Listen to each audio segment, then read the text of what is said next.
Hello friends, welcome back to the YouTube channel of Talent Compliance India. Myself Advocate Vanshika Nikhanj. In the previous series, we have completed the CLRA Act, that is the Contract Labour Regulation and Abolishment Act. Now we will be starting with a new series where we will be discussing about the FSSAI Act, that is the Food Security and Standard Board of India. Whether you are a consumer or if you are concerned about the quality of food that you eat, or if you are an FBO, that is a food business operator looking to comply with the national standard understanding under the FSSAI, then this video is for you. Now, without wasting much time, let's dive into the video. So there are basically three types of food license that is issued by the FSSAI. First is the central license, second is the state license, and next is the basic registration. Firstly, we will talk about the central license. Central license required for the companies operating as either as an importer or as an exporter, और for the large manufacturer जो भी companies है वो if they are importing या फिर as an exporter या फिर importer deal कर रही है, या फिर जो बहुत ज़्यादा large scale के manufacturers होते हैं वो, या फिर जो गवर्नमेंट एजेंसीज होती है और एयरपोर्ट्स या फिर पोर्ट्स वगैरह में जो अपना फूड ऑपरेटिंग करती है, in that case central license under the FSSAI is needed. So if your annual turnover, अब कौन सी जो मैन्युफैक्चरर्स है वो लार्ज मैन्युफैक्चर की कैटेगरी के अंदर कवर्ड होएगी. Then if your turnover is 20 crore और above 20 crore, then you are required to take the central license. The issuing authority will be the central government and the validity for the license is 1 year to 5 years. Now the state license. State license is applicable. FSSAI issue the state license to small or medium scale enterprises like the transporters, storage houses, distributors जिनकी जो turnover है वो above 12 lakh but up to 20 crore है.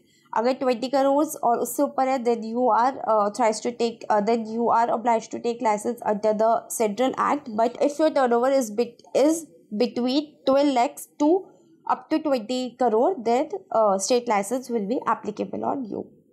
And state license, अगर आप एक single state के अंदर डील कर रहे हैं then in that case you are obliged to take the state license. But if अगर आप मोर देन वन स्टेट में डील कर रहे हैं, अपना जो फूड बिजनेस है वो मोर देन वन स्टेट में है, इन दैट केस आपके ऊपर सेंट्रल लाइसेंस एप्लीकेबल हो जाता है. Now the issuing authority will be the state government as it is a state license.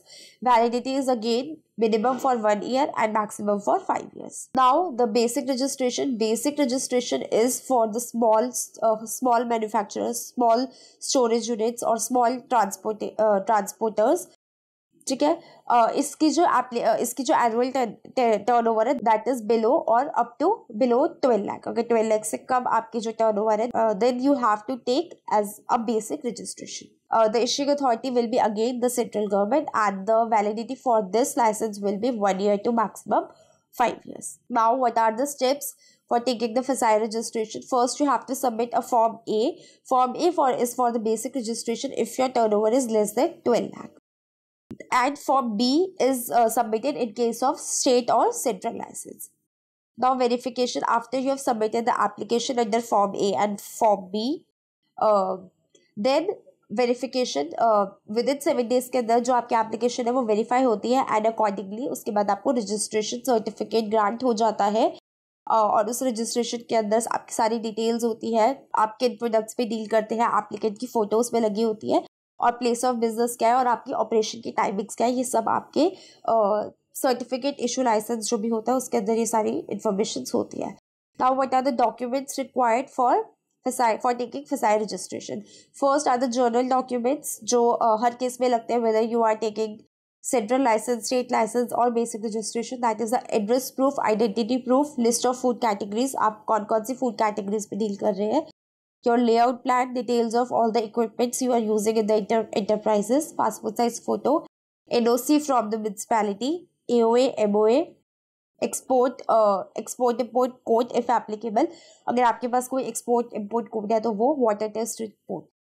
Additional documents, अगर आप सेंट्रल या फिर स्टेट के ये वाले जो डॉक्यूमेंट्स है ये सिर्फ सेंट्रल और स्टेट के केस पे एप्लीकेबल है. First is the detail plan of the processing unit, जो भी आपका प्लान है, बिकॉज आप या तो मीडियम साइज एंटरप्राइज है या फिर आप एक लार्ज एंटरप्राइज है, तो आपकी एंटरप्राइज में जो भी प्रोसेसिंग यूनिट्स है उसका एक detail plan all the directors, उनके contact details, address proof, list of food categories जो भी मैन्युफैक्चरर अपनी कंपनी में दे रहा है, authority letter, water test report, next is source of raw material, कौन कौन से रॉ मटेरियल्स आप यूज कर रहे हैं, ministry of commerce certificate, NOC from NOC copy और licence copy of the manufacturer कि उसके आपको मतलब एज अ ऑपरेटर आप डील कर सकते, एज अ मैन्युफैक्चरर आप डील कर सकते हैं, proof of ownership of the premises और रेंट डीड, अगर आपकी रेंट पे है तो रेंट डीड लगा देंगे आप, same partnership deed, declaration form, certificate of food security management system.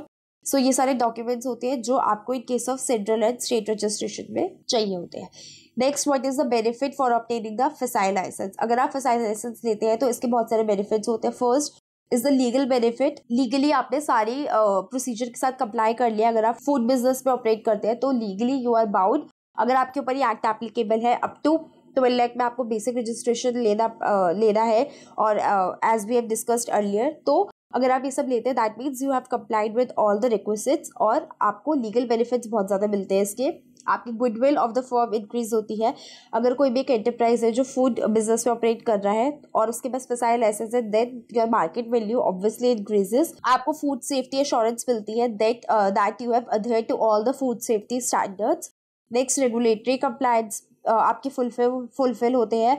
अगर आपको इम्पोर्ट करना है, एक्सपोर्ट करना है प्रोडक्ट्स को, तो आप उसमें तो आप इजीली आप वो चीज़ कर सकते हैं। आप सारी रेगुलेटरी कंप्लायंस को भी फुलफिल करते हैं। प्रिंसिपल गोल्स ऑफ FSSAI के जो गोल्स हैं वो बेसिकली FSSAI एक्ट इसलिए आया था ताकि जो एंटरप्राइजेज है, जो कंज्यूमर्स है, कंज्यूमर के लिए बेनिफिट हो, वो किस क्वालिटी का फूड वो कंज्यूम कर रहे हैं और कोई भी एडल्ट्रेशन तो नहीं है फूड के अंदर, और एज अ मैन्युफैक्चरर ऑल्सो आप अपनी कंज्यूमर्स को क्या फूड वगैरह दे रहे हैं। तो ये सब चीज़ें जो है इस पे FSSAI एक ओवरसाइट रखता है in order for the smooth business. This is all for this video. In the next video we will be discussing about the penalties. Penalties कौन सी होती है in case if you fail to comply with the requisites mentioned in the FSSAI Act, or if you are failed to take registration in the Act even if the Act is applicable upon you. उसके बाद अब देखेंगे कि licence जो ये इसकी validity क्या होती है लाइसेंस की। जैसे कि हमने देखा कि 1 to 5 years के लिए वैलिड होता है, उसके बाद ये रिन्यूअल होता है। तो रिन्यूअल की क्या क्या चीज़ें होती हैं और अदर कुछ information this we will be covering in our next video. So this is all for this video. Please do like, share and subscribe this video among your friends, and if you like this video please give a thumbs up and please follow us on YouTube, Insta and LinkedIn. Thank you.